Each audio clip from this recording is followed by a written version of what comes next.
Hey guys, welcome back to the Stormwater Creek podcast. A couple technical issues this week with the podcast, so we wanted to make sure that we mentioned that our guest is Josh Brown from swineandtines.com. Go check out their website, swine-in-tines.com. Super cool company, lots of great products that are coming out, and we highly recommend you check their website out as well as follow them on social media.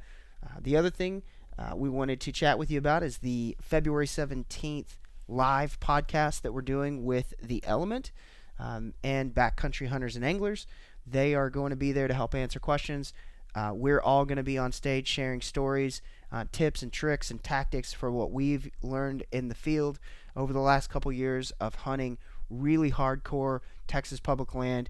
We've hunted from Lake Meredith all the way to East Texas, and those boys from The Element have hunted outside of Texas and had some really great success with a big deer they killed up in Kansas this year. So come out to the podcast. It's on February 17th at Legal Draft at 2 p.m. It's a Saturday, and bring the family. Legal Draft is a brewery, but they are family friendly. Always have kids out there when we're doing the podcast out there, like a lot of you guys know. We record there all the time. Come out, enjoy a beer with us, bring the family, and share some stories, ask some questions about public land hunting or hunting in general, and we look forward to getting to meet every one of you guys. Thanks, and enjoy the podcast. And talented Josh Brown. I'm not sure lovely would be the description I'd use. I don't know, that beard. Anybody with that last name is lovely. Oh, I'll Yeah. take it. Exactly. I'll take it. The beard is lovely. Yes. The beard is lovely. Your house is lovely. We appreciate you letting us come into your house and set it on fire. And We almost didn't burn it down. we Great stories made tonight. Yeah. literally walked in. We were like, "Hey, thanks for having us." I said, I'll warm the pizzas. Where can we light something on fire? We're here to start Structure Fires Yeah, podcasting. We're exactly. just about out of Structure Fires. So we started podcasting. So, tell us a little bit about yourself, man. Well, my name, Josh Brown, like you said. I have been in the archery and hunting industry, I guess, most of my life. Started hunting with a bow when I was about 8 years old. And, been doing this a long time. We were like peanut butter and jelly baked potato kind of poor. And so we couldn't afford to take our bows to get worked on. So my dad's, we're going to fix it ourselves. Yep. So started working on learned on it and broke a few things and just got better with time, I guess. And So way to do it. Yeah, most of my life I've been hunting with a bow. Spent some time in the Army, and quite honestly, I just kind of lost my love for shooting, and I went up on a hunt in Gillette, Wyoming, and took an antelope doe at 1,049 yards, and she just fell where she was, and I was like, this just isn't really fun anymore. And so I kind of been bow hunting ever since. I mean, I'll hunt with a rifle every once in a while, but really my passion is for archery. And Yeah. It's really becoming ours as well. Like shooting a rifle is obviously fun, love doing it, but something about the bow that just is so connecting to everything, and I just have such a good time being able to shoot it in my yard, and I live in the city, so, trying to practice with a 308 in your backyard and rowlette is frowned upon, supposedly. But, I can shoot my bow, and my neighbors haven't called the cops yet, so knock on wood. Knock on wood. So for city folks, it's really nice. And then hunting and accessibility. Yeah. That's what got me into Well, it. Yeah, a absolutely. lot of your public properties that are quality places are going to be archery only. Right. I tell anyone, if you have a choice between gun hunting or not hunting, go hunting. Yeah. It doesn't Right. matter. I mean, get a crossbow, get a gun, Yep. get out in the woods, put some meat on your table and have some fun doing Yeah. it. But, if you can ever pick up a bow and give it a shot, I think you're going to be hooked. Oh, absolutely. It bit me hook, line, and sinker the first time I ever did it. It just was the first time I got a crossbow because Austin and I share the same. I mean, some people at this table call it a deformity. Yes. Some of us just call it being normal, is I'm right-handed, but I'm left-eye dominant. And so I had to figure out how to shoot a left-handed bow. And so I got a crossbow first just because I was like, I think this is going to be a lot harder. like on the outside looking in, it seemed very difficult to try to. You shoot rifles left-handed, Mhm. correct? Okay. Yeah. On the outside looking in, it seemed pretty difficult to do, and so I got the crossbow just so I could get started in it, and that was a lot of fun. But then I just bit the bullet one day and was like, let's just do this thing, and it's fun. Let's get to get. Exactly, get the getting. So, Very cool. but it was neat. So, as far as bows and stuff, like, tell us about your hunting season. What'd you get into this year? You know, this year, let me think. I guess I put white, 7 whitetail on the ground, I think, something like that. I was very blessed to take 2 really cool bucks. One I've been chasing for about 3 years. I wrote a little article on him on Facebook, and ironically, one of my bucks this year grossed somewhere around 183 was his green score. I think it's about a 177 as net. Wow. But my favorite deer this year was that old nasty spike I shot. I've been chasing him since he was. I remember you showed me pictures of him. Man, that's the coolest deer I think I've ever harvested, and the smartest deer. Yeah. And crazy, crazy story how I ended up harvesting him. He was facing broadside, facing right at 40 yards, and I'm full draw, and I'm thinking, yep, now's time. I mean, this guy has ducked several of my arrows over the years. He's like a ninja. I kid you not. This deer was a ninja. And he's sitting there, and I settle my pin on a 40-yard pin right on his heart because I know he's probably going to duck a little. Mm-hmm. And I let that arrow go, and dude, that sucker hits the ground, spun completely around to where his head was where his heart was, and I shot him in the left eye. No. Oh, my God. Kid you not. I was one. That fast. He spun that fast. And I'm not shooting a slow bow. No. No. Well, and I was wondering because I was looking at it, and I was right like, look at this broadhead sticking in this deer's eye. It looks like it got shot there. It did. It sure Did did. it lodge? Did it stick? It did. And he ran off, and the arrow broke off in his eye. The crazy part about it is he ran out in the field, which he never went in the field, ever.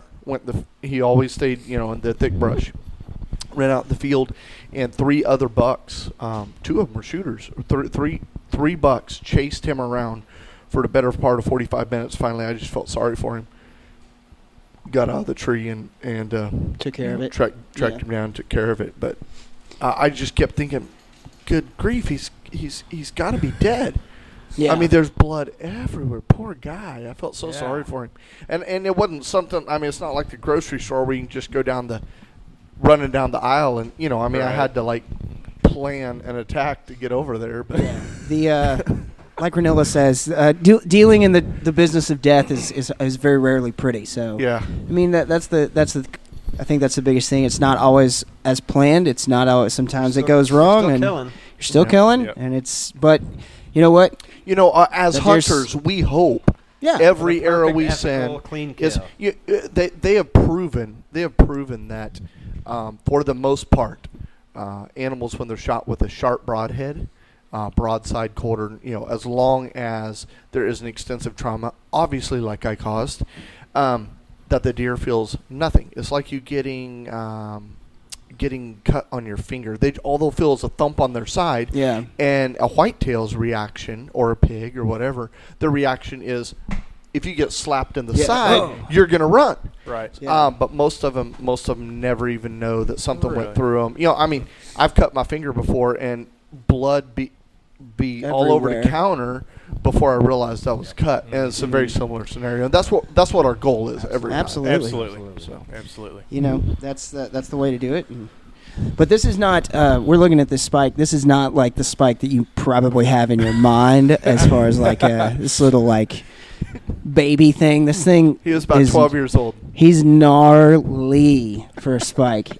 He looks like he's got 1.5 inch bases on him. They're huge. What did that spike measure? I didn't measure, but his base is on the right side is 5 1/4 inches around. Really? Yeah. That is circumference. not your typical spike. He's stout. He's a stout spike. He's a trophy spike. But the biologist, Trophy spike. You are the guy He that is. would shoot He a is. trophy you shot spike. a trophy spike, my friend. Now look at all your other ones. I mean, he fits up there pretty nice. Yeah, exactly. There's some. I really like it beautiful because he deers. makes my other ones look big. Hey, you know I've what? heard that. I get it. It's a I don't time-honored know. tradition. In this case, they could make him look big. It's like small hands. Yeah, exactly. Exactly. So, Well, but back, I had a blessed season, man. We put a lot of deer in the freezer and That's good. got a lot of cool stuff on film. So did you do any hunting out of the state? did 4 of those deer were harvested in Oklahoma. I did hunt Colorado this year. Unfortunately, I had to find some recipes for tag soup. By the way, Google it. There's some great ones. You just shred the paper up real fine. It's kind of like ramen or whatever. Exactly. You can kind of garnish with it, maybe. Yep, little texture. Braise Yeah. it, What were you chasing in Colorado? I drew mule deer tag. Mule deer too. Mhm. Yeah. And I got really close to being able to put an arrow in one. It just couldn't put it together. there, He was yeah. a little too on edge, and Yeah, I'm finding out the more I hunt, the less that deer have a tendency to commit suicide. You know, they don't do that very often. So they have a very good way. No, It's crazy. Who It's thought? crazy. Who would have thought? That they always come in just at like if 40 yards is the max I can see, they come in at 45 yards, and you're just like, really? But that's why we do it. That's why we go out into the woods every year and chase things. there may be some critique for that 40-yard shot that I mentioned on the. I just want to say for the record, most of the time I keep my shots within 25 yards. Yeah. As most archers do. Right. It just on this old guy, it's been a 3-year chase, and I was confident in where I was putting the arrow. Exactly. Relaxed, I mean, I think that's the biggest thing. If you feel comfortable with the shot, no matter what the shot is, I mean, Obviously, able to a take it, 12-year-old deer still have the ability to spin around it and get a duck and arrow. That's the thing. What are the odds of a deer getting that old in this area? That's just crazy. Because we don't have a lot of sand in the soil, it's actually higher than you think. Yeah. Really. Yep. What's the sand That's have what to the do biology with? What is So, yeah. so if you have Grind sand, teeth like sandy loam or West Texas, it basically grows into the plants, or dust sits on the plants. Mhm. It grinds the teeth down. Then Where they can't eat in a and they black die. soil county, Okay. like Colin is, it just their teeth don't grind down near as bad. That's interesting. Their life expectancy is much longer. Really? Yeah. I would never thought of that. Yeah, and That's how they age him. His teeth wear. Yeah. Yeah. Yeah. Makes sense. Yeah, I mean, three years ago, this deer was a monster. We off trail camera, but we had him scored somewhere around the 150, 160 range, and he was already on the downhill side Yeah. 3 years ago. What? our friend Maddie here is wanting to be on the podcast as well. Maddie the dog. So so he went from a 150 to a spike. Yeah, That's So crazy. how does that work? Who knows? it's just, I mean, his teeth are so bad. Like if you look at his Didn't get the nutrients. his teeth, protein yeah, he stuff. couldn't get the protein that he needed. I mean, his ability to chew anything with high protein content, such as acorns or pecans or He's, yeah. he would he could as a matter of fact, what I was feeding him was roasted soybeans. Well, I was feeding it to the other deer as well, but that's actually what I was able to pattern him on. Roasted soybeans. Interesting. They're kind of soft. Mm-hmm. Interesting. I think I'm gonna. That's one of the things I want to try. I hunt a little piece of not public, but private down in South Texas that I'm interested in giving some buck ration to, seeing what they can. Here in Texas, the two most undervalued or underused food, in my opinion, is alfalfa and a roasted soybean or roasted soybean mix like buck ration. If your budget allows it and you can feed straight roasted soybean, there's There's no nothing. comparison. To like a protein content or Protein to like content, and they just like the flavor of the roasted soybean. Yeah. We have more deer on camera, regardless of location, over those two items things, yeah. than anything you buy in the store in a bag to dump out, and they're both budget friendly. I mean, you can get a bag of roasted soybeans for not bad. $13.99. That's not bad at all. 50? What's that? 50-pound bag? For a 50-pound bag? That's not bad. No, I mean, when you're considering you're going to spend $12 for a little 5-pound bag of some Right. beet crush stuff that the Yeah. deer may or may not like, and your pigs love it. Yeah. Yeah, they'll eat anything. Yeah. So, And I'm not trying to knock any other products. No, I'm just no, saying absolutely. that you can get out there Absolutely. a bale of alfalfa. You can spend $7 to $10, Right. and that gives you about 14 flakes in there. Okay. And a flake will last a day, 2 days, whatever. So if you're going to be gone for a week, throw a bale of alfalfa out there and they'll smoke it. Yeah. Hmm. May have to start doing I that. never thought of that. That is a good thing to think about. No, there's some alfalfa fields fairly close to here, and I've seen some monster deer Yep. off those fields. The cubes are kind of fun to see them eat. Yeah. If you Yeah. buy the alfalfa cubes, they're a little more. I think they're like $14.99 for a 50-pound Mhm. bag. It might be a 25-pound bag, but it's 50-pound size. Yeah. But yeah, they'll sit there like we'll have our cameras on video or whatever. Are they pretty big? Yeah, they're for horses. You Yeah, know, it's horses. like- Oh, it's a mouth is horse, like yeah. 4 times the Cattle or size. Okay, yeah, so that's for Yeah. their mouth. That's Yeah, pretty it's Pretty like, No. they look kind of retarded. Yeah. funny. This would be The- awesome the- to video this right Yeah. now. Yeah, the look you were giving is classic. That was a Just- classic just, look of kind of like Too bad we didn't have video. yeah, exactly. We needed some video for that, but well, that's cool. So I know you spend a lot of time chasing pigs here as well. So you Yeah, tearing up any pigs lately? we are about to start the Texas. I think it's Texas Hog Contest. They renamed it last year. Previously, it was called the Texas Big Nasty Hog Contest. Mhm. We hunt that. So we kind of lay off on hogs through Okay. hunting season unless they specifically come in during daylight right in front of us. Yeah, you're like, okay, there it is. Yeah, but we actually run separate feeders. We feed our deer separate from our pigs, Okay. and Just by fencing. yeah, we fence off for the deer, and then we have a separate feeder for the pigs. Like, I'll go over there. Yep. And- You guys go over there. Don't mess with our deer. And when February comes, I think it's February 4th or 6th. It starts this year. 4 weeks. So how does that work? How does The- what work? the I'm sorry. The The contest. whole contest. Yeah. Basically, there's a group on Facebook. I think it's a business page you have set up, but it's a Texas Hog Hunting Contest. I believe is what it's named now. And you just go fill out a form, sign up. You have to use a lighted knock. You have to video your shots. All your shots and verification have to be on video. So you have to have the ability to Film. film in Yeah. low light or film under specific types of light, Mm-hmm. which we've kind of developed some lights to work in our favor for that. And it's 2-man team. Let me think. You have to have all your weigh-ins on video, start to finish, from time you lift the hog to the time you let it down. It has to be filmed.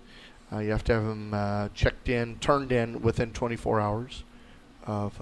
I forget what the rest of the rules are, but we've been doing it a while, and I mean, like in. Let's see. Is it total weight killed or just Well, biggest pig or? There's So probably they've both. changed the rules a little every year. It used to be 2 biggest pigs. Now I believe, I hope I'm not misquoting it, but I believe it's 3 largest pigs and then most number of pigs. So it's 2 different categories. And then they have that for women, youth, men. Yeah. Okay. Kind of deal. So That's cool. And it has to be archery. it is an archery only competition, yes. Yes, it is. So it's a challenge. If you ever shot Absolutely. a pig in daylight, you know they're hard to kill. Yeah. Killing them at night, on film is significantly harder. Now, if you Absolutely. have pigs coming in daylight, fantastic. Tell me where your All the place is, better. and I'll be there. Yeah, exactly.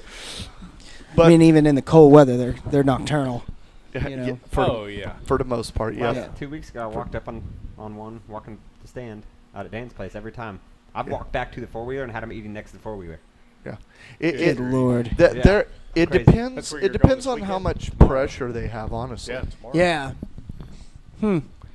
But It's fascinating. but yeah. So like, I mean, you have the potential to. I mean, because the way we kind of, I guess, save our pigs through hunting season. I mean, we'll kill them all year, but then about hunting season we kind of lay off. But like in 2016, I put an arrow in 56 pigs, and I brought home 49. So, Wow, that's a Yeah. good. It's a great.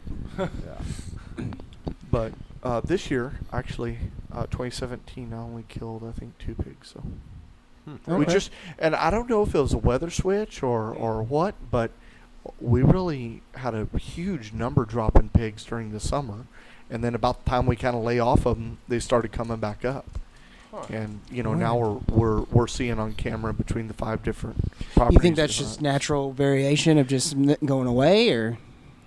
There's a lot of theories behind it. I don't think anybody has solid evidence, but hogs are smart animals. They have guessed or estimated the average IQ of a hog somewhere around 40, which is pretty near intelligent for an animal. Yeah, it's close to somebody who is pretty severely handicapped. So for an animal, that's very very intelligent. And I think 2 factors are play into that in a big way, and a third one maybe not so much. But the first one is food source. If they find a food they like, and pigs are just like humans, they have preferences. Yeah. I like smoked pizza now. Yeah, it's hard not to. You may find a hog who really likes a certain grub, or who really likes a specific type of acorn, or a specific type of pecan, or there's all sorts of different kinds, and we have seen, and we've tested, we've put out different piles, and especially solo boars, that they tend to have the biggest preferences. Right. Okay. And they'll go to this one thing and smoke it and won't touch the others. Really? Or if they have an option. Yeah. Now, if there's only one, they'll go ahead and eat that one. But if there's an option and there's enough to fill them up on that one thing, they won't eat that. Mm-hmm. That's crazy. We've even found some solo boars that actually preferred dead carcasses over, you name it, anything over anything else we put out. It could be a dead carcass from a coyote, a rabbit, a raccoon, Just whatever. Something dead. They like we've had 3 different boars over the years that preferred a dead carcass. Wow. Well, so they have preferences. So one being food. So if there's a food source somewhere else they find that they just absolutely love, they're going to stay on that food source until it's gone. Right. Number 2 is pressure. And a lot of our properties back up to government land. We have private properties, but they back up to government land. And I hope I'm correct in saying this, 2 years ago, I believe it was 2016, they opened shotgun hunting in the sections behind. Was that 2016 when they opened it? Mm-hmm. Okay. In the sections behind some of our properties. Okay. And I think that had a factor on their movement, because there are people going in there with shotguns that had never been in there before. Yeah, and not killing a lot. According to the rangers that I've spoken with, they actually haven't harvested a whole lot. Yeah.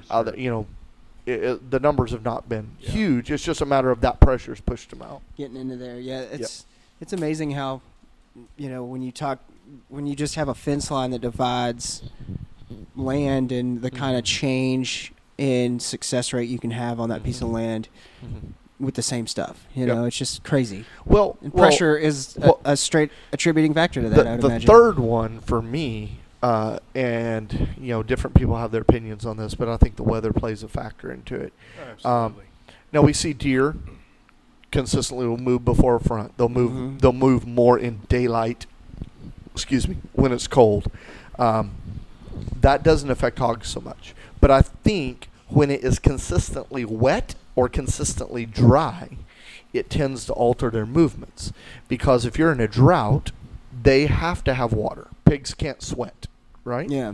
They have to have water to stay cool. So they're going to stay around those sources and then move out to food in the evenings, especially during the summertime. But when you have a drought that carries over into the winter, I believe the problem still is the same. Yeah. Still applies there. So if we're talking about people getting out in the woods hunting government land, I've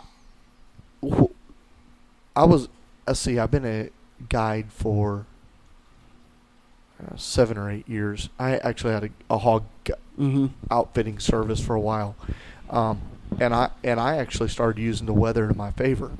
If we had a rain, I knew it was going to push the pigs up out of the creek bottoms. Or if it was light rain, they were going to be in the creek bottoms. Yeah. Because that's where the water was holding. Yeah. Or run to. And those type of things can completely change your game, especially when you're hunting public ground. And what most people don't realize is that the the private properties that border the government properties, a lot of those places are being hunted. So the deer will go into there at night to get food and come back into the public land during the day where they have cover. And so, if you get people hunting pigs or deer or whatever, kind of trying to hunt those fringes. Even if you got to walk in 2 miles, maybe not in the middle of nowhere, but I mean, I've hunted places on public land where I could see a house and killed more animals there. Yeah. Because they were feeding on their property and they were hanging up on the government side of the land before they went, And you were just catching them in their little staging areas. Yep. Yeah. And that sounds like a good plan. We should try that. Absolutely. I mean, did I say that on the record? Should we delete that? There's a couple spots we know of. We didn't have a stand set up just like that. Or no. But I mean, I think that's the biggest thing with like to me, that's been one of the biggest things that has kept me coming back to public land is I'm not gonna I didn't kill anything on public land this year, but I had so much fun chasing and trying to figure out an animal that is extremely smarter than me in a survival situation in land, right? That trying to outsmart that animal has just been an addiction for me at this point, and so using those little things, like it's not like a big magic bullet, it's a bunch of little shavings that make a pile, really, that turn into success on those types of places. When you get a compressor, you can turn that pile into a pellet. Exactly. And then feed it to your deer. And then feed that pile of dreams and hopes. So something I want to mention, just that you said a second ago, Josh, is how, I guess people always think of public land bordering private land as, okay, well, all the movement on public is going to just push the deer out. There's not going to be any good deer on public land because they're all going to get pushed out. And I've never really bought into that, and I think we kind of learned that this year based on some of the deer we've seen.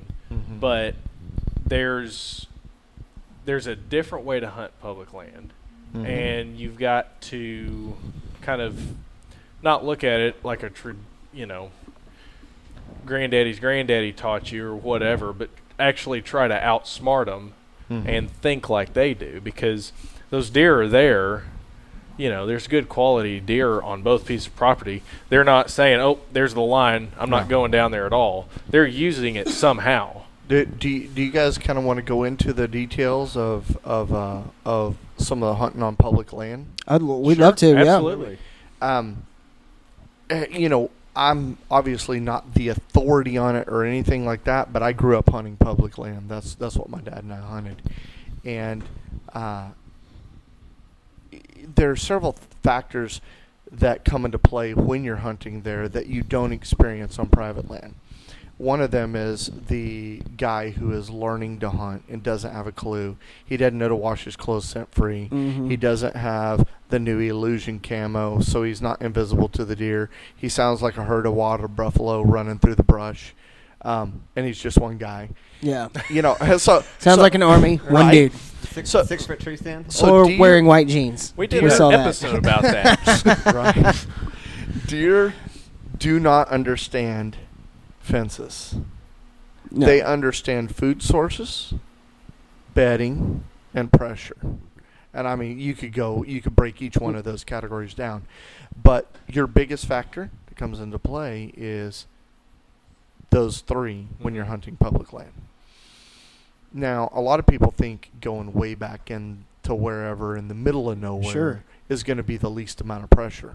But if you're in big woods, you're probably going to see less deer there than you will anywhere else. Because when deer are pressured, they don't go further away. They go to where it's thick. They go to thicker. They go to thicker. And that's been, proven for years. A deer will lay down and bed down and smash his head down flat to the ground if he's 50 yards from you, if he thinks he can't, you can't see him. We're talking to Chris about that. Yeah, that's true. Almost never will deer go to big woods. Almost never, except for to feed. If there's acorns you on the say big ground. Woods, just to clarify. Big woods is anything that any Joe Blow hunter looks through and is like, oh man, this looks like it'd be a good place to deer. This is tasty habitat right here. I got shots everywhere. Yeah. Shots everywhere. Find the places where you have almost no shots. Go in early season if you can, trim you some, because stuff past September, stuff's not going to grow. Yeah. You don't want to knock a buck out of his summer routine necessarily, but if you can go in, middle of the day in the summer, July, August, and trim your shooting lanes a little while. I mean, don't take out half the forest. Most of the people who hunt in Texas tend to think that if they're setting a stand in a cedar tree, they need to cut every single limb that's in the way, right? I use paracord to pull stuff around me, pull it down. I'll drive stakes in the ground. I'll cut down an entire cedar tree and hang it sideways up in the air. Yeah. Cut your shooting lanes. Yeah. And find the thickest, nastiest, ugliest, most formidable place to hunt. And you're gonna find deer. Yeah. And if you can set up right on the edge of that, or right in where there's maybe one small natural clearing, find a place where the wind's not going to swirl, that type of thing. In a place that has pressure, that's where the deer will be. And 9 out of 10 times. 20 feet from the parking lot, all the better. Well, if it's you would be surprised how many deer are shot by accident right at dusk within 100 yards of the parking lot. Because some dude's just walking out early, and he's like, I'm out of here. I'm not going to see anything. Walks out. Oh! There's a deer. Look at Well, that. I mean, I know guys that don't go 100 yards from the parking lot religiously. That's how they hunt. Yeah. And I'm not advocating for that, because there's Right. Well, there's no, like we Yeah. said before, there is zero magic bullets. There's No. this But is the theory. Having You a gotta few have tools in your belt, or Absolutely. just a little bit. Absolutely. Man, a big thing. I am not a big user or advocate for deer scents on private property or small properties, and the reason being, if you get too much scent on some of the places that we hunt are 20 acres. Yeah. If you get too much scent on that, it just the deer start to figure it out. Yeah. They'll start to pattern you, believe it or not. They'll come out after dark. They're like, okay, I smell just a hair bit of human mixed with that hot dough, Tink 69, whatever it is, right? And they're going to figure you out. Yeah. But when you're on public property, it doesn't hurt to use a drag every once in a while. Don't use it every time, though. But one of the best ways I like to use scent is use quality scent, Real deal. like Ben's Secret or Mrs. Dopey's or Denver's Deer Scents or Whitetail Institute. Is it Whitetail something? I'm sorry. Okay. But anything that collects direct, uses a filter system, quality. I'd stay away from the name brand, mass-produced stuff. Yeah. Synthetic stuff. Yeah. Yeah. I'd stay away from that. But here's the way to use that deer scent: is hopefully, by the time it's time to use deer pee, Yeah. right, November, Yep. you have kind of an idea where the deer are walking. Right in your shooting lane, just go, obviously I'm hoping you're wearing rubber boots so you're not leaving scent everywhere. Just go pour out a little deer pee right in the middle of your shooting lane. 9 out of 10 deer will stop and smell that pee. Yeah. Because it's something strange in their environment, and it's not going to scare them. Just way to And stop them. And they just go, and then lift their head up, and every whitetail, without fail, will wag its tail before it takes a step. Okay. So you just walk. Really? Every whitetail in the world will wag its tail. Now, they can sit there and flick their tail a couple times, but you can even watch the tail. If the tail wags to the right first, they're going to step off with their left front leg. If it wags to the left first, they're going to step off with their right front leg.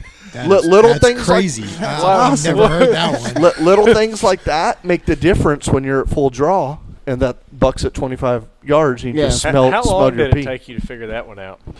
Just watching a lot of deer. A lot of stand time. A lot of stand time. That is yeah. awesome. I mean, but those are the kind of things, like you were saying before. It's all about tools, and for Cam and I this year, it was adapting. It was I'm like, making I'm already changes. thinking about things, that Absolutely. like we need to do different. Well, I mean, there's all kinds of things, Setting and that one stand. I think the biggest thing we're going to do this year is we're going to, I felt like we did a really good job scouting preseason. We did. And we had a couple places picked out.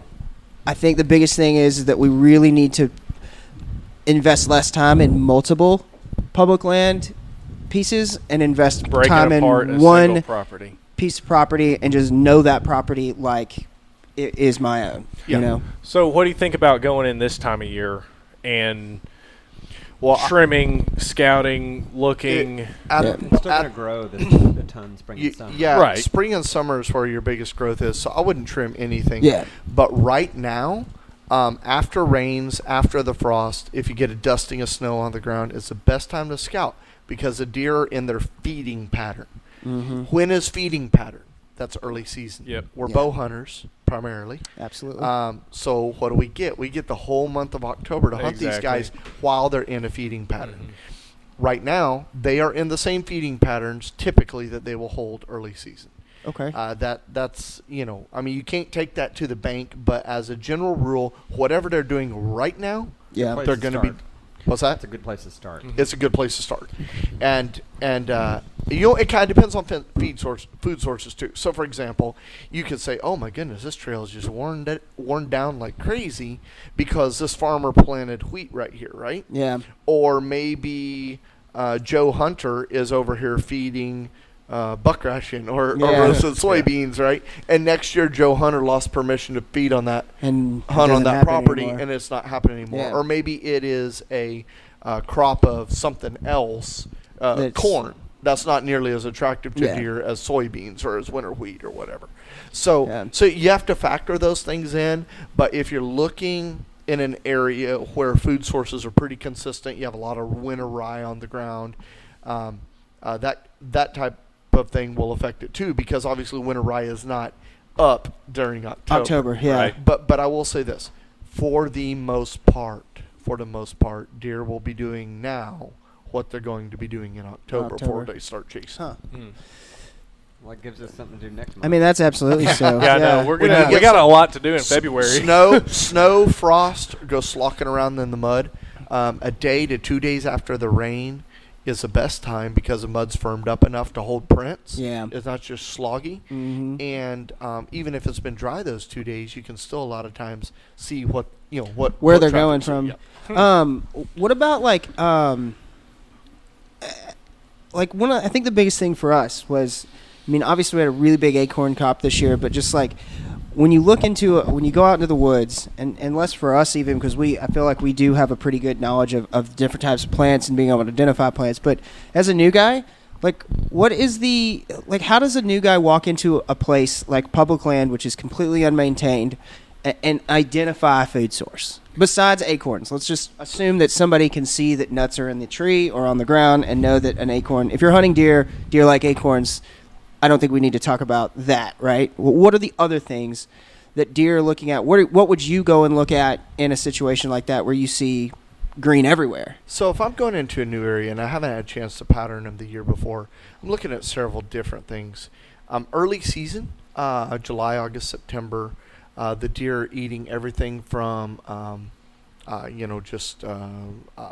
lichens and ivies, and if there's any, Costco. yeah. One of their favorite food sources in Oklahoma, I don't know, I haven't been able to determine it here, but late season food source for them is poison ivy. Yeah. They Yeah, eat I've heard a that. ton of poison ivy. I've seen a herd of doe sit there and strip about 5 trees worth of poison ivy up as high as they could reach. Just smoke cow. it. So, food source is not always the answer if you don't know an area. But if you're trying to identify a food source for late season and you don't have the ability to go out there and plant rye, Google Earth is a great tool, and this is a great tool for a couple of different things. You can look at history on Google Earth. Mm-hmm. So if you're on Google Earth Pro, which is a downloadable app, you can actually run the slider backwards and see. And what I'll do is I'll look for the dates. Like this flyover date was November of 2015. That field's green, that field's green, that field's green, that field's green. Well, if they're green in November or green in December or green in January, I mean, I know those are winter food sources, right? Yeah. So there's a good chance that they're going to be again. That Absolutely. doesn't mean they will. Not 100% guaranteed. Not 100%. Yeah. But if a farmer can plant a crop that's going to produce through the winter, typically he will. Yeah. Another factor is see if I see any cows in the field. Some farmers plant winter rye or winter wheat for their cows to graze on, right? Okay. Deer, if the cows are on that field, and that's the only field they're on because farmers put them in there, deer don't necessarily like the pressure of cows. Yeah. So they'll either go during the night, they won't be out there during the day, they'll go during the night, or they won't go on it at all, depending on how many. If there's 80 head of cattle on 250 head, on 250 acres, you're not going to find a lot of deer on there. Yeah. Because it's just not going to happen. It's just going to be. Yeah, I mean, that's just, they don't like sharing the land at all, that's for sure. Yeah, and I mean, well, I hunt properties that have cattle on them. It's not a big deal. But it always kind of affects, I do the same thing. It always affects where if they see cows coming, they're going to be getting out of wherever they're at and kind of going back to wherever they're going to go somewhere different where they're not cows, you know. Yeah. So. But anyway, back to what you were saying. In the Google Earth is looking at topos, see where pinch points are. That kind of stuff to me is more important than a food source when I'm looking early season. I will factor in food sources in setups, but deer will almost always follow terrain. And if I know the area is going to have pressure, they're almost always going to be in the thick. Yeah. Where no one else wants to go hunt. So the key is to go get into that area, back into thick, where no one else is going. And of course, I mean, if you have 3,000 people downloading this, guys might have a bunch of neighbors. Well, nobody knows where we're hunting. Yeah. So Exactly. Abe's never said that. We've been very You'll find the Google Pins on my very Facebook. liberal with the location of our spots. give us a follow. I think to us the biggest thing though is helping people get out. I mean, that's we don't mind sharing our spots because if you're willing to strap a pack on and throw a stand on and grab your bow and get into this thing and go get into the woods and do it, we have zero concern with sharing the woods with you. I mean, I think that's the idea, right? We're here to Absolutely. help the other guy. Exactly. So I guess switching speeds for that kind of that thought of the new guy. You told us you've got a very extensive history, like you said, of being a bow tech and really understanding bows. Being that most public spots in around at least the Metroplex, and I would say for the most part in Texas, are going to be a bow only because they're somewhat close to residential or urban areas. How does a guy get started?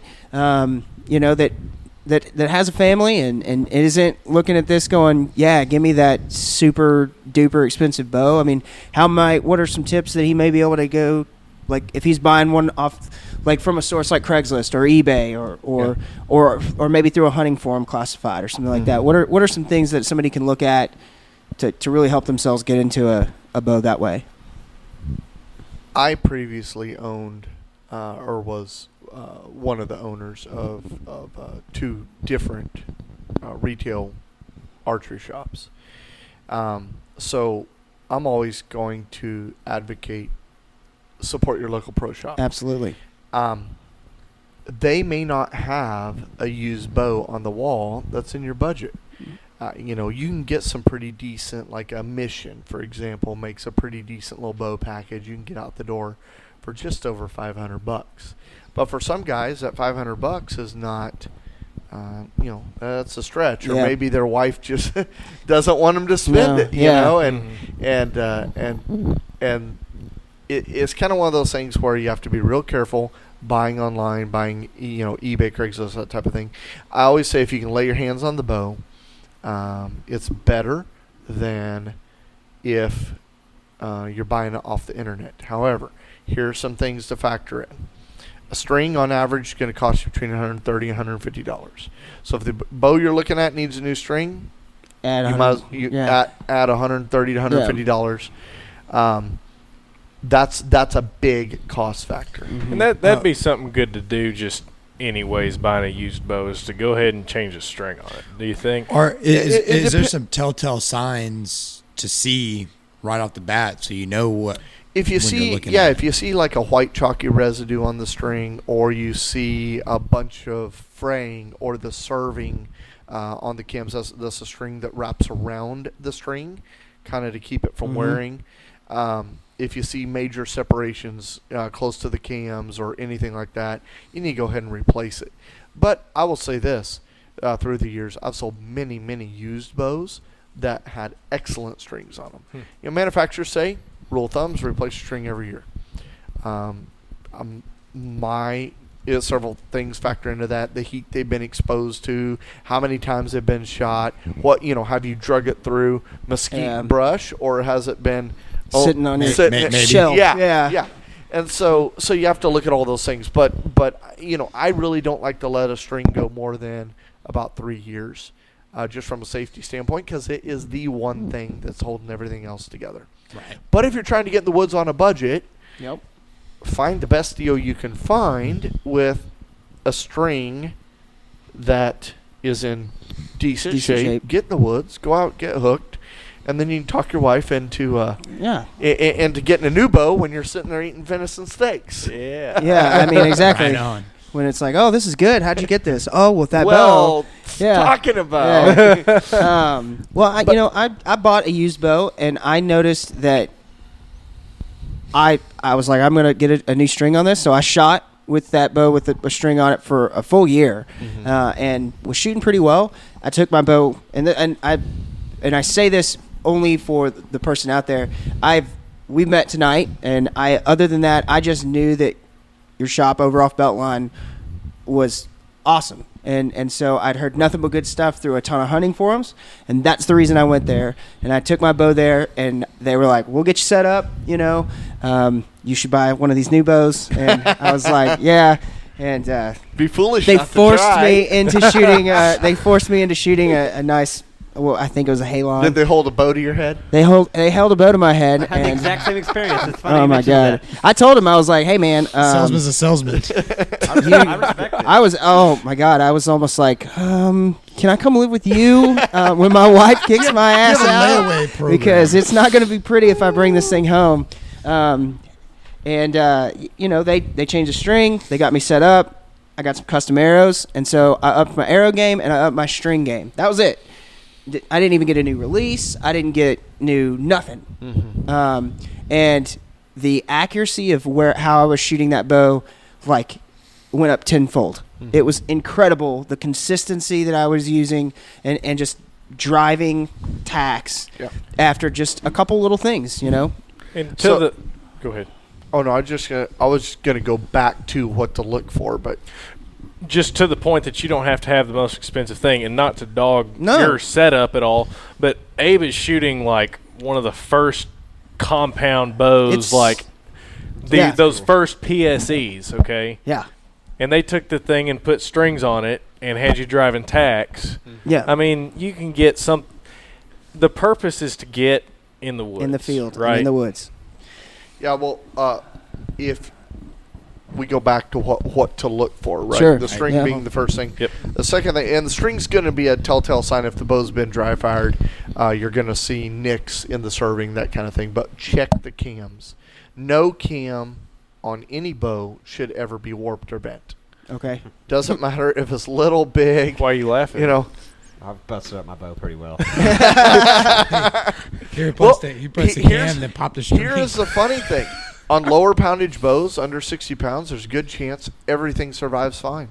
String, limbs, cams. Just Over 60, it's a 50-50 shot. There are some brands of bows that if it's been dry fired, I can just tell you it's about as good as an anchor. Throw it away. Yeah, you might as well start over. There's even a couple manufacturers out there that the risers will warp. The riser will Really? warp. Yep. How does a riser warp? Basically, the pressure that is released when that bow is dry fired going out like this, it puts torsion on the ends of it. Okay. And so when you go to put it back in, you try to laser line the cams. So it won't. twists it? Really? Yeah. But I mean that is uncommon. But it does. There are a couple manufacturers that That's does like a that. It solid can happen chunk on. of Well, I mean, I aluminum. think the biggest Well, thing too is yeah. if you're on There's a lot of pinup energy. if you're on the internet and you are looking at a bow that is used, you're not shopping by brand at all. No. You're looking for your budget. That's exactly what you're looking for. I have so you don't $230 to care. spend. What can I get? I don't for care $230 what it bucks? is. Yep. So that's the kind of thing you have to be very careful about, Right. because you're not going, oh, I want this Bear or this Mission or this Matthews or this whatever. Yep. It's whatever it is that's in my budget I'm getting. So you have to be very conscious There about that. are other things to look for, but if you were to narrow it down to two things, there's two most important things to look at. Would be string condition, because it's a big cost. Mm-hmm. Dry fire would be your second big cost. And so if they're not good pictures of the camp, now if you have an hour left and it's $130 a bow, and you want to take a risk, go for it. Just consider, if the bow is more than a couple years old, getting cams for it, you're going to have to be finding used cams. Yeah. Another thing to look for, and this is very important, before you start looking, measure your draw length, because some bows have draw length modules, some have a rotating module that it can be adjusted, some are draw specific cams. So for example, I shoot a model that's a draw specific cam. It's a faster bow. The cam's a little lighter because you don't have screw on modules, that type of thing. Mm-hmm. So it's very important, because I've seen literally hundreds of people over the years come into a shop and say, "Hey man, this bow is like 4 inches behind my ear, and I about took my earring out," and and I'm like, "Well, so here's the deal. That is a modular bow, Yeah. and those modules haven't been made since 2003. Let's see what we can do to find some on Archery." So, I'm out on Archery Talk posting, "Hey, I need some modules for this Yeah. customer that came in." And occasionally you'll find them, and a lot of times you won't. Yeah. And so then that bow is basically wasted money. Right. Now that they know its specific draw length, they got to Yeah. find somebody else who fits a 29 or 28 and a half or, whatever it Yeah. is. So make sure it either has adjustable draw length, like a rotating module, or it is the right draw length for you. Because modules, and I tell people, if you're buying used, don't buy used older than 5 years. Yeah. So now that'd be a 13. I will say 6 years, because in 12 there was quite a few Sure. decent bows on the market. But as a general rule, don't go older than 5 years if you can Yeah. help it. Yeah. I mean, I think the biggest thing too is I'm finding out, like, the bow I have, I got smoking deal on. Got it for $80. Just found a guy, and it's a good bow. It's got me out in the woods, but it's time for a new one. And I'm gonna get myself a new. I've got a new bow fishing rig though with it. That's for sure. Right. There you go. Yeah. Yes, sir. And here's the deal, man. You do now. There is a big quality difference between a midline bow and a high end bow. But if you can get a high end bow that is within the last 5 years, you're going to be able to shoot better with that bow Mm-hmm. than you will be a midline bow that's new. Because midline bows follow technology wise. I may get scalded for saying this, but it's about 5 years behind the other bows. Yeah, I mean it's. Look at the speeds, look at the specs, look Yep. at how they feel, and compare that to a bow from 5 years ago, and they're going to be pretty comparable, Yeah. except the bow from 5 years ago, that's a premium bow, is built to a higher quality standard. Yeah. Interesting. I think that's the biggest thing too. Is my brother is currently looking at getting in the bow, and he is like, so I'm like, send me pictures of whatever you're doing. Let's look at Funny, it. I know a guy. I know. But I'm out of the bow business, baby. I My got brother's one in- sitting there. I'm trying to get rid of. my brother's in Baton Rouge, and he sends me this bow, and it was like $100, and this is my budget, and I'm just like, don't do this. It's not it's not even worth it. Like you literally have to start up everything off of that thing, and you'll spend more putting stuff back on it to even be able to take it into the woods than you would just Waiting a long. waiting. Yeah. I was like, here's one Right. that's $160 if you're just. So, And he was like, I just don't think I'm going to spend $160 on a bow. I Right. just don't think I'm going to go use it enough. I'm like, fair enough, but That ain't if very that much. then that's not you're in the position where you should just probably just not do it in that case. If you're looking to stay under $200 for a bow, on you're the, going to be on very the other difficult. hand, here's let me play devil's advocate here. Okay. I've seen guys come into the shop with a bow they spent $75 on because they didn't want to spend $100. Okay. Yeah. Bought it at a pawn shop, came into me, I fixed it up, they shot it for a year, and next year bought a new bow because they were hooked. Yeah. So, if the bow is safe to shoot, Yeah. and you want to spend $100, and it's the right draw length, Yeah. do it and get hooked. Get because hooked because you're not going to be able to. Because you're not ever going to do it Yeah. if you don't. So that's or get them one for Christmas. That's $200 or Yeah. something. So all this brings up the question I was talking to you about earlier, because this is actually one I've always been curious about. Is like with a rifle, you can buy a decent rifle for pretty cheap, and if you put a really nice scope on it, it'll normally perform really well. So in a bow, is there something you would say you would spend a little more money in one area and not another when you're just starting out trying to get in there? Well, I probably the most asked question in any shop is that one. Where do I spend my money? I am pretty OCD. I like my equipment just so. If you're going to spend money, here's the deal. Use it on the components that affect the shot. Okay? You can use a crappy release, and it may affect the shot 3%, 5%. You can use a crappy sight.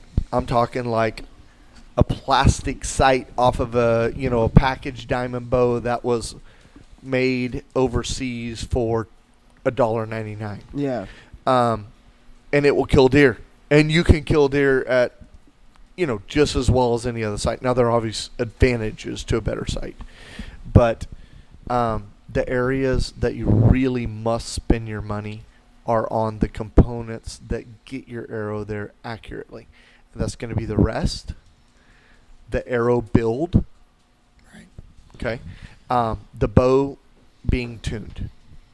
Don't think you can buy a used bow or any kind of bow and not have it tuned. And believe it or not, most shops don't mind that you bought it somewhere else if you're bringing it in to have them service it and buy their arrows and that kind of thing. Yeah. Because the simple reality is, I'll tell you a little secret, the archery industry makes almost nothing off of a bow sale. Yeah. What you're making is status with that company. So, for example, the shop you mentioned earlier that I was one of the owners of has been a top 100 Matthews dealer for the past 15 years. Okay, so that gives you buying power. Yeah. That gives you status. You don't get rich selling bows. Well, you don't get rich in the archery industry, period. But Yeah. It's a labor of love. it's a labor of love.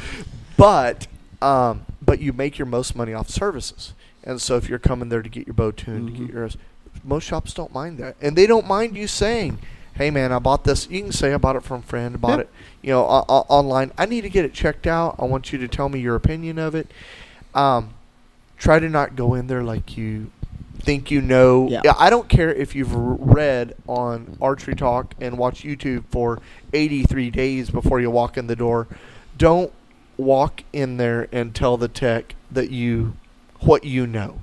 Just ask him for his opinion, and if you disagree, just respectfully disagree. That's okay. I mean, but we get a lot of internet educated archers that just don't what they're saying may be accurate in one context, but in the context that's in front of you, it may not be applicable at all.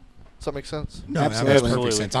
I was a mechanic for a long time for BMW, and we get people all the time that would come in there and tell me everything they knew about the car and how to fix it. And they'd be 100% wrong, but they would swear up and down their forum was correct 100% because the guy telling them on the internet was like 10 years of BMW Master Tech and blah, blah, blah. his avatar's real cool. Right. I hear doctors hate WebMD. That's another good example. My brother's a lawyer. His favorite thing is LegalZoom. He's like, that's the easiest sell. Somebody who gets LegalZoom, he's like, I can't wait for them to come. Yeah, it's and I'll tell you, that's exactly what I did. I walked into your shop and I said, all I know is that I know that you guys are good at what you do from what I hear. what needs to happen on this Fix it. thing. I want to throw sharp sticks around. And you know what? You know what impressed me is that without, I mean, I hand the bow over. And they're like, yeah, man, we'll take a look at it. Why don't you take a look at one of these really cool bows over here? While though? And we're I'm like, working on it. While we're working on it, we got a little range over here. So your tech looks up. He goes, "Hey, are you shooting a little right?" And I was like, "What?" Like, yeah. I mean, you won't after this. I was just like, what? How would you even like?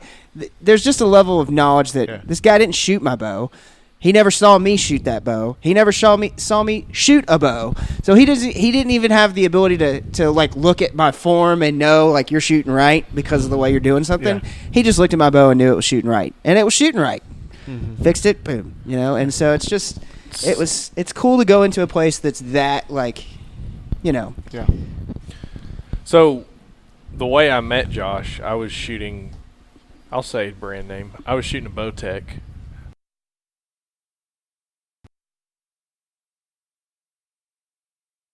I'm getting to, okay? That's what I'm getting to.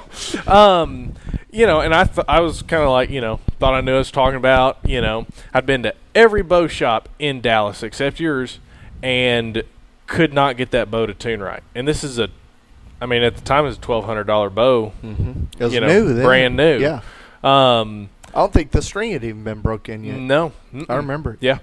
And so I called Josh and I was like, kind of trying to feel him out, and probably the most humble, like, bow person I'd ever talked to, but I could tell he knew what he was talking about. So I took the bow to him.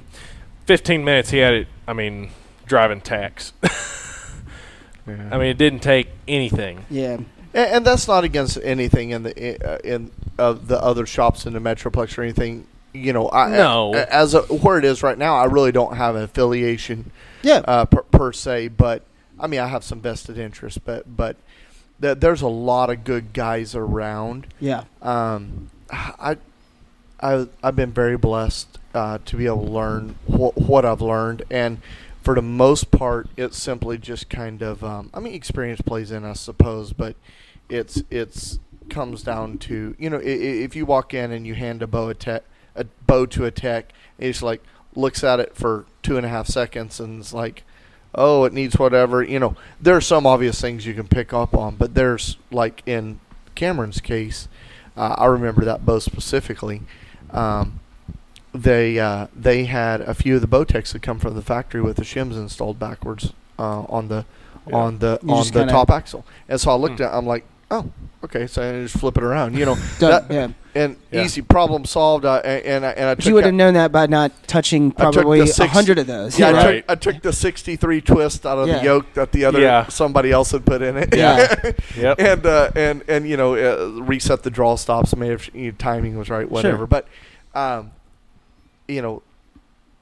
it is good to take your stuff to a quality place. But we don't know. Listening to this podcast, you may be living in Anchorage, Alaska, where the nearest bow shop's 250 miles away. And so, what does that guy do? How does he, How learn? does he even do it? Yeah. And I'm just gonna say, YouTube's your friend. Yeah. You're friend. screwed. Yeah. No, I'm kidding. I'm totally kidding. Yeah. You Don't get listen joy to of- YouTube. Do listen to YouTube. They have the best government property anywhere, right? Yeah, exactly. Very true. You We want guys- to talk public land here. You're lucky enough to live in Alaska, so you get that. We get decent, good bow shops down here. So, I think it's a good thing. Is just even if wherever you go, just go to a place that you feel comfortable. Yeah. I think that's probably the biggest thing. You got some confidence that when you hand over a piece of equipment that you're going to take out in the woods, and feel confident about when you get it out. So if you don't feel confident about any of that, then you're probably not at the right place. And I knew that when I went to y'all's place that I felt confident when I went in there. I felt even more confident leaving, that I was leaving with good stuff, and that as much as it was check out this nice, expensive, nice, really cool bow and shoot that, it was more about here's what you need to get this thing set up. Mm-hmm. If you're interested in something else, here's what that looks like, and that's the kind of thing I like to see. So you mentioned something a second ago, what you're confident with, and one mistake I see archers make, quite honestly, I've been guilty of this. excuse me, that smoked pizza's It's getting us. gurgling there. Oh. The mistake I see them make is especially new archers, they tend to think along the lines of a gun hunter. So if you're a gun hunter and you know your gun's on and you put it up and it was on, as far as on paper, you're punching holes at 500 yards, whatever distance you guys are shooting, and you put the gun up. When you pull that gun out, it's pretty much going to perform the same way. Your mechanical muscle or your muscle memory is going to be the same. Mechanically, the gun's going to perform the same. Archery is a little bit different because archery depends on you being a part of the mechanical process. Mm-hmm. That means your form has to be same. That means your back muscles need to stay tight. That means your anchor point needs to stay the same. That means the string needs to come across your nose the same way. It needs to touch your lip the same way. The way you're looking through the peep needs to be the same. The way you're gripping the bow needs. You are part of the mechanical process of that bow. So what happens is if you pull that bow out and shoot it 3 times before you go to the lease at 20 yards, that's okay, but here's what happens in confidence. You may feel okay with that, but you go out there and you stick a 150-inch 8-point or 10-point, whatever it is, in the shoulder, and then your confidence goes to crap. And then you start thinking the bow is crap, and you start shooting like crap. Yeah. When the simple reality is, if you put in just a little bit of practice, your game completely changes. Yeah. Let me show or tell you how that changed my game. Starting out as a kid, I would kind of only shoot before season, right? And I honestly carried that up until the little bit of personal information. My father passed away when I was 21. And we were really close, and hunting was our thing. And I kind of laid down hunting for a little while. And then in, I guess, 07, 08, my daughter, we got invited to go on this little hunting trip, and took my daughter. She said, "Daddy, that was the best time I ever had in my life." And I'm thinking, oh my goodness, I've laid this down because that was our favorite thing. Yeah. And here's my kids that love it just as much as I do. Why would I not want to share that with them? Exactly. So I jumped in and I made up for it. Exactly. It's like pedal to the board. Oh, we're going hunting 63 days a year, baby. Yeah. You can start going to school in February. I may have started to burn them out. I don't know, but no, that they don't. But in any case, so what I started doing at that point, and I carry that to now, is during the deer season. And during, let's say, the hog competition, I will go out and I will try to shoot. I don't care if it's 1 arrows or 5 arrows. You don't need to shoot 100 arrows, but you shoot every day. Yeah. Your muscle memory will begin to become second nature. Like, I would say an average archer shooting 3 inches at 20 yards is pretty good. Yeah. My friend Britt and I, we practice between 70 to 100 yards, and my average group at 70 yards is 2 inches. Yeah. My group at 130 yards is about 3.5 to 4 inches. On a bad day, it's about 6. That is not because I am a phenomenal archer. As a matter of fact, I really kind of suck at 3D. Yeah. I really do. I suck at judging yardage. I got to use a rangefinder. So that doesn't mean I'm freaking Levi Morgan or anything like that. But I'm consistent. Mm-hmm. And so when that deer walks in front of me, I don't even have to think about my anchor point. I don't. Yeah. It's all right there. So practicing at those longer yardages makes your 20, 30, 40-yard shots, chip shots. I mean, you really don't even have to think about them if you know your yardage. In my case, I have to range the animal first. Yeah. I've never been able to estimate yardage. It's like a mental block. Jordan's got a good way to range things. How's that? Use the thumb. You hold your thumb out there, and if it doesn't cover the animal with your thumb, it's close enough. It's close enough. Yeah. This is literally, we're like, you're getting a rangefinder. And I have one for Christmas. Yeah, he got one for Christmas for sure. Yeah, so he goes from like no rangefinder to like blowing us all out of the water Yeah. on the rangefinder. He's got a very He's nice got a vortex. single pin sight set to 50 yards. Yeah, baby. Yeah. exactly. Hold low, hold high. Yeah. Yeah, that's you use a single pin sight, right? Yeah, I do. Yep. Yep. I have like 70. Yeah. 70 pins. I need just like one. I shoot a 3-pin slider, so I have 20, 30, 40 are my quick shots. And then if there's, a pig out there at 97 like there was this last year, or whatever, I can roll my slider down my bottom pin, is my That's sliding. the one you move. Yeah, well, the whole sight moves, but Uh-huh. the bottom pin is the equivalent Okay, of. I see. So it starts at 40. So my next tick is 50, 60, 70, 80, Okay. 90, 100. Okay. I can shoot out to 130 before it gets into my fletchings. So Yeah, I'd like to look into one like that. it's kind of nice because you can, those sights start. I think the model I'm shooting somewhere around $430, Yeah. but they start Sword Sights makes one that is right there around the 250 range, and then Black Gold has the Ascent Verdict, Yes. and I think that's 220, 230. I think that's the one I have. That's what you have. Yeah. Yeah. They make a 3-pin version for Yeah, that. You they could- make like a single pin and a multi-pin in each model, don't they?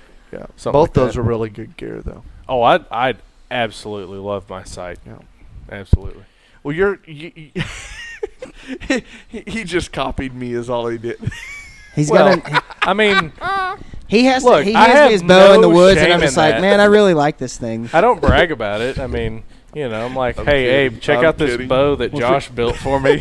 Well, if you're gonna copy or use somebody's bow like that, this is the guy. I figure to I'm go not off that of. smart, Yeah, so if you I know, do you it know. just like It's not you, broken, don't fix it. Yeah, I mean, just to be clear, you've already done the hard work for me.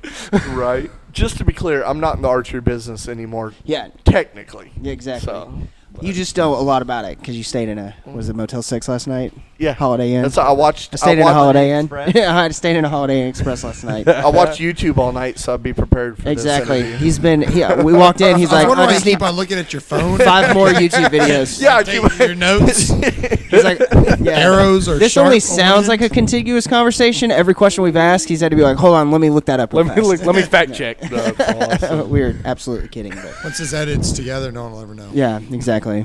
I'm not that good at editing. That's why I cut off the front, Can you cut off the crop end. off the part where the YouTube video's bleeding over? Exactly. Into the You're mic? like, exactly. The next thing you do is yeah. trying to find YouTube videos is like one of the that's kind of like public hunting because you just never know what you're gonna get. Somebody told me that I should make a like an info channel or whatever to Absolutely. like tuning tips and stuff. Man, that's a lot of work. It is I know a guy that can help That's a lot of work for tremendous free. amount of work. Yeah. I wonder who told you that. Just like podcasting. Yeah. Just We. like podcasting. It's a labor of love, kind of like the It's archery a industry. labor of love. Yeah. So. Golly. But we, so it's just, it's a lot of fun. I'll say Oh that. my It is. goodness. I'm ready Um, for it to start again. Kind of depressed. We're in like depression mode. so- Peer pressure. Stop. No. I know, but it's just like now it's only gonna get hot. So? Yeah, I that's think true. it's going to I get don't cold mind being before it hot. gets hot. Yeah. I know, but just this year's hot. in my head, it's like deer season's over. Like, okay, We were summer's here. Hey, we were trying to make it hot in here earlier by Yeah, burning we the were. pizzas. We Wait, did. okay. Josh put the pizzas in the oven, okay? So we bring pizzas over to the house for everybody to eat, and Josh is showing us some new cool stuff, which, if you want to talk about some of that stuff,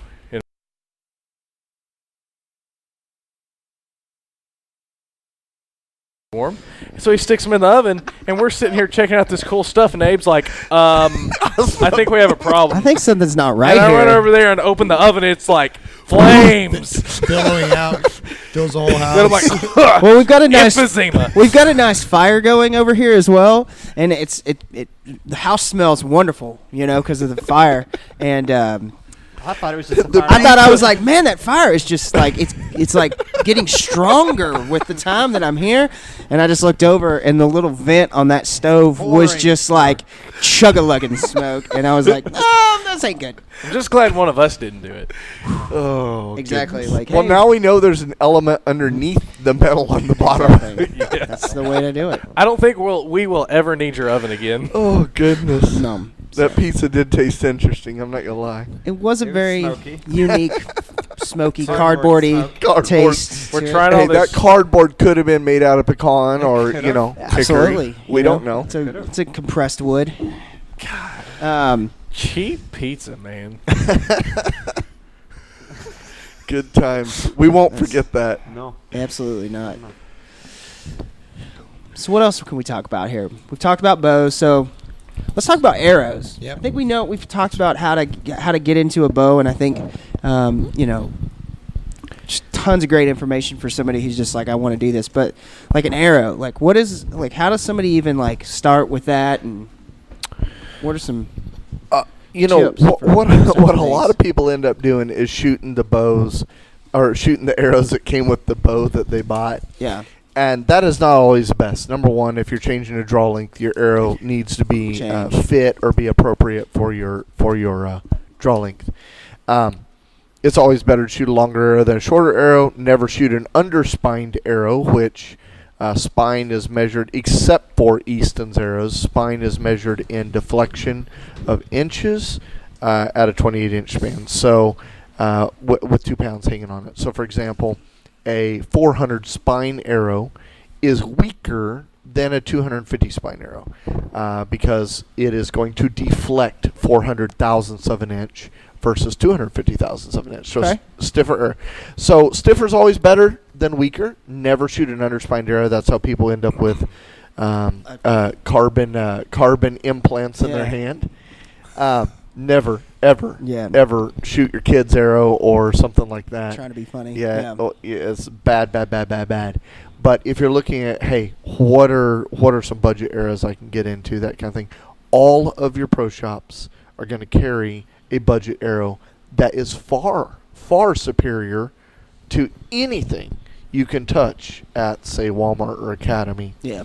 and not much more. No. So some people like the idea of being able to buy one arrow or whatever. I say if you can all afford it, go buy the least expensive half dozen they make at the pro shop. I don't know of any pro shops that are going to sell you a single arrow at a time. No. But save up the money, man. Get that half dozen arrows. Get your bow Absolutely. tuned to that Yeah. arrow.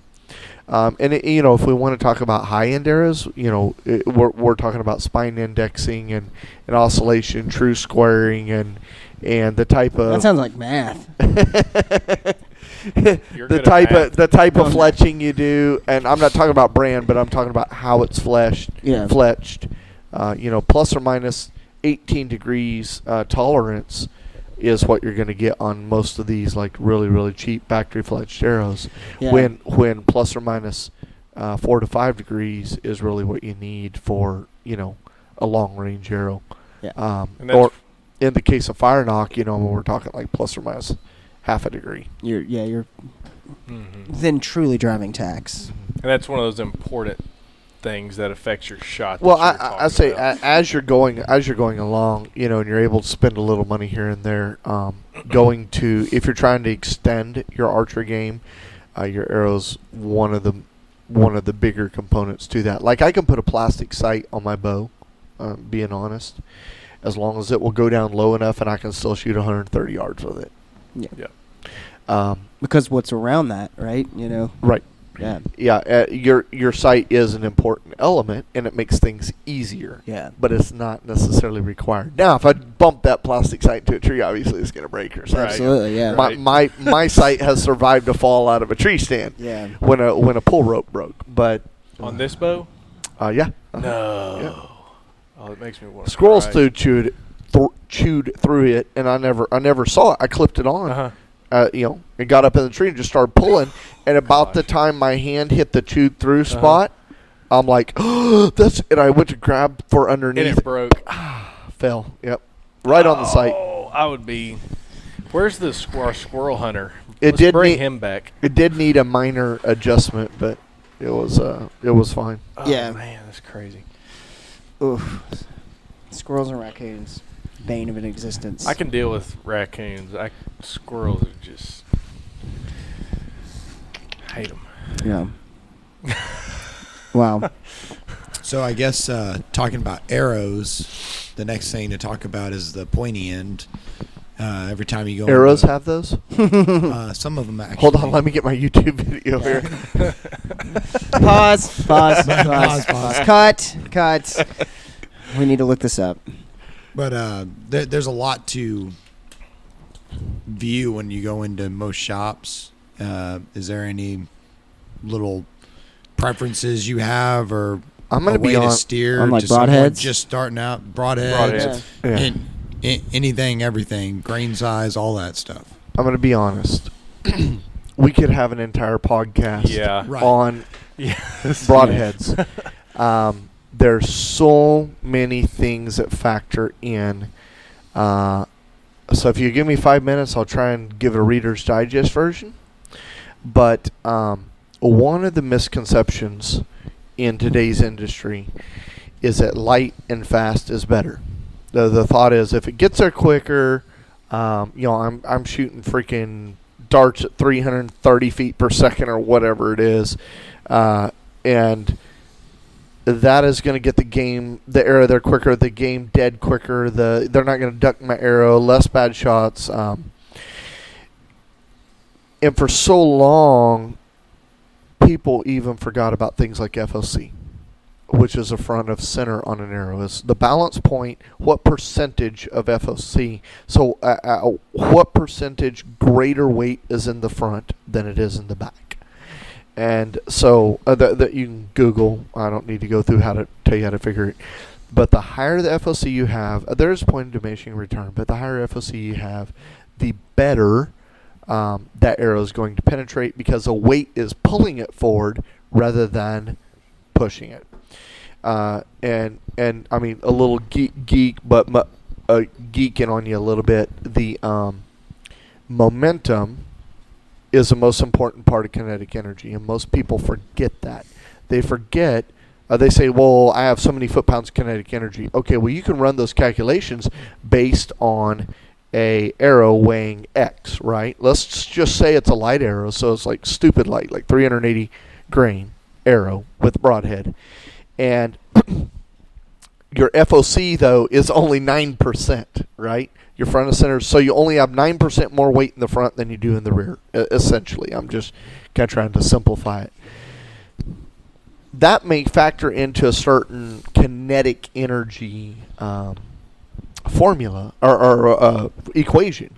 But the thing that makes that arrow penetrate is your momentum. And momentum is measured in slug foot-pounds of energy, which is momentum times velocity divided by 228, and that gives you your slug foot-pounds of energy.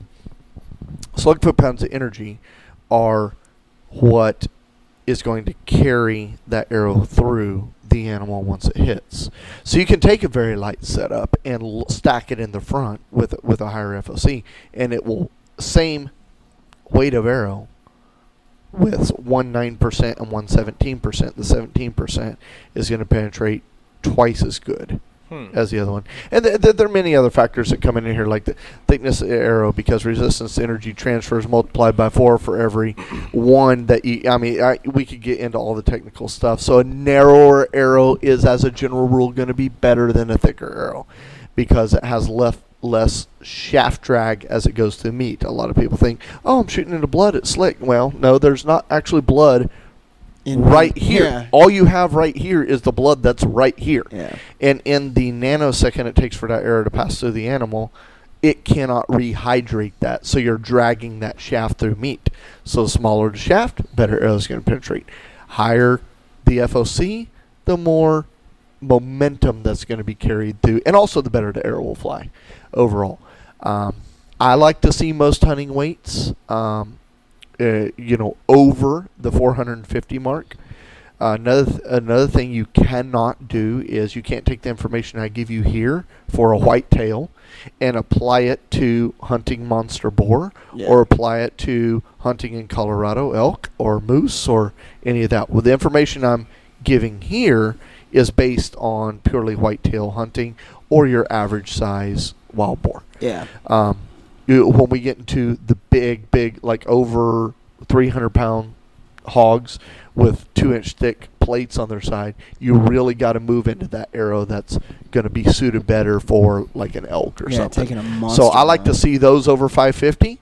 A whitetail arrow between 400 and 450, because you do want to get the arrow there quicker. Because I mean, like we mentioned earlier in the podcast with the spike, they have the ability to duck. Now, I'm gonna say less than 50% of the deer that I've shot at those distances drop further than if I'm aiming at the heart. They rarely drop further than double long.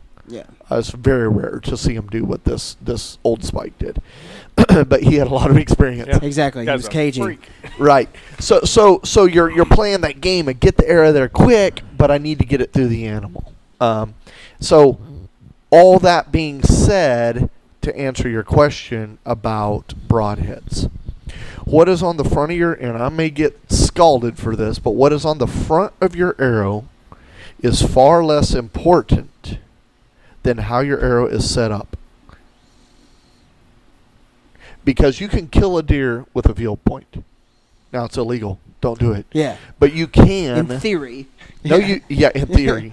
It is mechanically possible to kill an animal with field point. Arrow placement and how that arrow is built is far more important than what's on the front of it. Mm-hmm. But if you are asking me what to put on the front of your arrow, I would put there are two schools of thought here. If you shoot a mechanical, then you have a little bit of wasted energy. Excuse me. A little bit of wasted energy, but you can get by with a bow that's not tuned quite as well. So maybe you're working on your bow yourself. You can't take it to a shop. You don't have the expertise or even a press to be able to get it perfectly tuned. You want to hunt. You want to get in the woods. Mechanical is probably where you need to go. If you're going to be forced to use a mechanical because of those scenarios, I would not use a mechanical by choice. I would never use a mechanical by choice over a fixed blade, just because of the possibilities of failure. But if you do have to use one, and I have used them, okay, I like the Grim Reaper's Pro Series, not the standard series, but it will say Pro Series on the package. That's a pretty good little broadhead. The Gravedigger, Bloodsport's Gravedigger, the hybrid is basically it folds open. There's no way it cannot open. Yeah. Another one, they make a Night Fury if if you're a 2-blade guy without a bleeder, they make a Night Fury. Bloodsport does. Ramcat, I'm a big fan of Ramcat. Actually, for fixed blade, Ramcat is my choice. There's a lot of great fixed blades on the market. What do you think about fixed blades that have like one blade that's like bent? You mean like yours? No, I mean like Abe's. sounds like you did this too. Hey, so here's the thing. Well, let's finish talking about mechanical, and then Sure. and then we'll go to a fixed blade. But if you again, I am personally not a huge fan of Rage, just because of all the failure rates they had in the beginning. But the hypodermic is actually a pretty good little broadhead. It's that one. But that is only if you're forced to be in a position to shoot a mechanical. That the new Ramcat, the over to top they have, is, man, it makes some massive holes, but it's not the great. It's not as good as the Grim Reaper is on deflection shot or on steep angle shots. It kind of comes down to what's available in your area as well. Yeah. And you can't always go down to the, I've ran out of fixed blade broadheads before, and I carry some mechanicals I know are going to shoot with my bow, that type of thing. So why would your broadhead affect a steep angle shot? Well, when you have an over top mechanical like a Ramcat, Okay. I'm talking the Ramcat's mechanical, not their fixed blade, but their mechanical. What can happen is it's going to be hard to illustrate for somebody that is listening. But let's say this angle to the animal is 90 degrees. Mhm. So I'm holding my finger up here and I'm holding a tool 90 degrees from my finger. I increase that to 45 degrees. Still no problem, right? It's not a problem. The blades can open. The blades can open in, and that broadhead's going to pull itself in. It will kind of go like this. It'll actually kind of start to pull into the animal as it's shot. However, Pull down. Well, not down necessarily. Like this is the animal's. You're shooting at a 45-degree angle to its body. Uh-huh. When that point gets in there, it's going to pull the arrow just a little bit, turn it maybe more to 65, 70 degrees, whatever. Not completely 90, but it's going to pull it in. That tip's going to pull it in just a little bit. So a lot of people expect their arrow to go straight through the animal. That doesn't necessarily always happen. Yeah. It will actually pull in, into the animal just a little bit and reduce the angle at which it would hit. However, if you get and you're shooting at and how am I going to describe this for the guys listening? If you're shooting at, let's call this a 15-degree angle, so I'm almost perpendicular to the body of the animal at this point, right? Yeah. When that point goes into the animal, it is barely nicking into the skin, and if there's a blade in the way, that blade can open like this and push the arrow out and away and cause it to actually not even penetrate. So this may be where you see Wow. like you see a shot that you're like money, and Yeah. then nothing. Right. Yeah. It'll push. It basically push. Rages are one of the worst about that because the way the shoulder pushes, and it is not an over the top. Yeah. But I've seen several guys deflect with rage shot where a fixed blade or a little bit higher quality, like the Pro Series Grim Reaper, would pull in there. Yeah. You say that the biggest deer I've ever had a chance to draw on, I was hunting in Tennessee. This is 2 years ago. I had a shot on a deer at a real steep angle like that, and I was shooting the hypodermics. And I mean, there's no way I could have missed. I mean, no way. And no blood.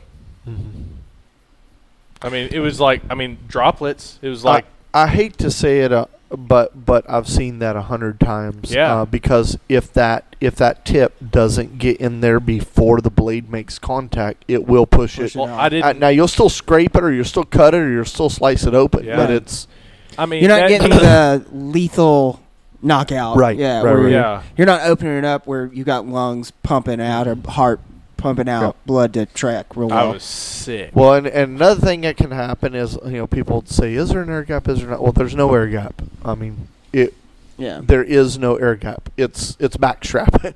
so Yeah. so if somebody says, "Well, I shot him in the air gap, or I air gapped him," well, you backstrapped him. Yeah. Because if you look at the deer from side, the backbone actually drops down and Yep. comes out not quite center of the neck, but drops down pretty good, and to a third of the way Mhm. down the neck for it to come out. And what can happen is on over top mechanical or a mechanical that doesn't have a good body on it to a good to dig in as it's Yeah. penetrating.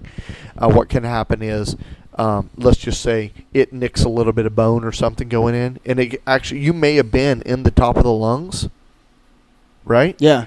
But it just nicks up and rides over. I have literally shot a deer 2 weeks after somebody else swore they air gapped the deer, and what had happened was the broadhead went in, hit the top of the rib, literally rode up the rib, and blew out through the top of the backbone and Good With the grief. back straps. Yeah. That's crazy. and we was able to, and I've seen it happen on film. I've seen even on, we try and film a lot of our hunts. Mhm. I've seen stuff like that happen with my kids shooting lower poundage, especially. But on to fixed blades. Yeah. So fixed blades. Fixed blades, there's a couple things. You can shoot any fixed blade out of any bow, but you need to broadhead tune your bow. There are fixed blades you can shoot without having to broadhead tune your bow. Some good broadheads that will do that are the Ramcat Standard, which actually is my preference broadhead. The Q80 Exodus, because most broadheads on the market will have field point flight. That means they group with each other, but they won't necessarily fly with your field point because they're catching some air on the way one way or another, right? Or your bow's not perfectly tuned and it's like catching a little bit of air going down, coming out or whatever. No, shoot low or shoot right or shoot left or whatever. But there are a few fixed blades on the tooth of the arrow. Is another one that, flies pretty well. The Slick Trick Standard flies pretty well. Now, I will tell you this: the faster you get, the less forgiveness you have with a fixed blade broadhead. Okay. What do you mean forgiveness? So, as far as tunability, without getting into a bunch of math, the faster the arrow flies, air is a fluid, right? Mm-hmm. Is a fluid. So the faster your arrow flies, the more aerodynamic influence it has on the arrow's flight. So you can take like I can take my stuff's tuned right, but I can take any broadhead in my that I have in my stash out there at 70 yards, which is kind of my preferred shooting distance, and it'll shoot hole in hole with my field points.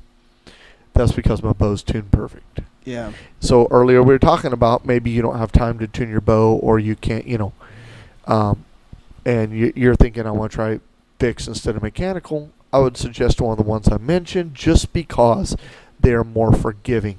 They have less blade surface to catch air. So the less blade surface you have will basically allow your arrow more forgiveness. Yeah. I mean, I could get into formulas of how No, all that Sure, works. no, and and stuff. makes absolutely, sense. yeah. A bigger sail on a ship. Yeah, bigger is gonna sail on make a it ship, go right. faster, There you go. than, Yeah. than a smaller one. So. I'm too tired to simplify it that much. No, I get. Hey, it's- Bigger See, what you need sail. is- I'm remembering it. what you need is a dummy like me, and I can come up with things like the big yellow one's the sun. See, my dad always said 2 heads are better than one, Exactly. even if one's a cabbage head. The problem is he never told me which one was a cabbage head. Yeah, that's see. There you go. I'm the cabbage head. No, go ahead and tell Well, you. I don't know about that. I feel like we got 4 of them sitting here. I'm one of them. No, Make you're it not part five. of the 4. No, this is. This Well, has you been did put the pizza in the oven. I did put. I about burnt the house down. Exactly. Way to kick a man in the nuts. Yeah, I know, right? You're good with science, but fire. He lets me have it. I got to give it I'm back good with somehow. physics. Hey guys, once again, sorry about the technical difficulties this week. Huge shout out and thank you to Josh Brown from swineandtines.com for joining us and sharing a lot of great information. Check out their website, swine-in-tines.com, and Tines does have an S at it on the end of it, so go and check them out, and make sure you follow them on social media. If you guys don't mind as well, we are going to be doing the live podcast on February 17th at 2 p.m. at Legal Draft in Arlington, Texas, with the Element Podcast. So come out and listen to a lot of great information about public land hunting here in the state and the surrounding states. Those Element boys had really good success this year up in Kansas, and looking forward to hearing that story as well as many others from those guys. Also going to have the Texas chapter of Backcountry Hunters and Anglers there, so if you have any policy questions, public land questions, they're going to be able to knock those out for you as well. And thank you guys once again for listening to the podcast. Last thing I have is, if you don't mind, go out to stormwatercreek.com. Let us know what you think of our new website. We have some blog posts that are up there. We keep those up to date, and new stuff always coming out, and those are kind of website exclusives. So you go check out stormwatercreek.com. Check out the blog section. Also, if you really like what you hear here and you want to support us even one step further than going out to iTunes and leaving a review and some comments, go buy a hat from us. They're really cool hats. We really appreciate you guys for any support that you can offer, be it a hat or just an iTunes comment. We cannot thank you guys enough. And once again, super excited about seeing and meeting you guys on the 17th at Legal Draft in Arlington. So thank you once again to Josh Brown and swineandtines.com. and look forward to chatting with you guys next week. Thank you.